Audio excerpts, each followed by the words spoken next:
tout le monde. Le cours d'aujourd'hui est consacré aux déterminants. Que ce soit les définis, les indéfinis, les possessifs et les démonstratifs. Alors, bienvenue sur 5 Minutes of Mushroom. Venez avec moi.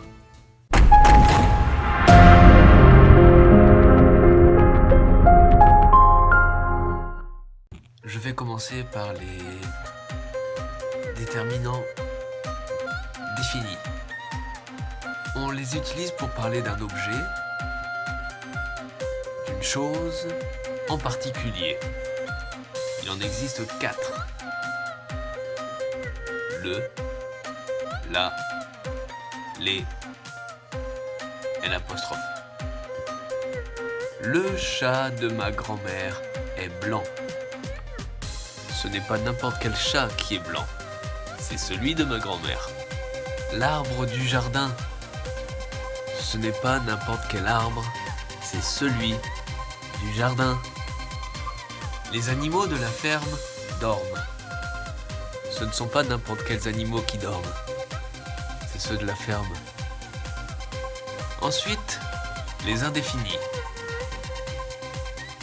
On les utilise pour parler d'un objet, d'une chose en général. Il en existe 3. 1, une, des. Je voudrais une pomme. Je veux n'importe quelle pomme. Pas une en particulier. Des oiseaux volent dans le ciel. Il est possible que ces oiseaux soient de plusieurs races différentes.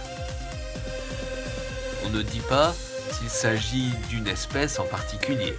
Les déterminants possessifs. On les utilise pour montrer un objet qui nous appartient. Il en existe une liste assez longue. Mon, ma, mes, ton, ta, tes, son, sa, c'est, notre, nos, votre, vos, leur. C'est mon chien. Ce sont nos affaires. Leur voiture est réparée. Les déterminants démonstratifs. On les utilise pour montrer à quelqu'un de quoi on parle. En général, on pointe le doigt vers l'objet. Il en existe 4. Ce, cette et c'est. Cette robe est très belle. Ses habitants travaillent dur. Beaucoup d'étrangers se trompent entre le, la, un, une. Le problème est de savoir si le nom est féminin ou masculin. C'est l'objet d'une leçon. Mais ça n'empêche pas la compréhension.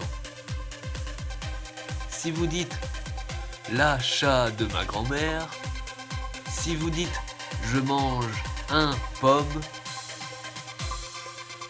tout français normalement constitué vous comprendra. Voilà pour la leçon d'aujourd'hui. J'espère que ça vous a plu. Et n'oubliez pas, prenez soin de vous. Je vous souhaite une excellente journée, ou soirée, ou nuit. À très bientôt sur 5 Minutes of Mushroom.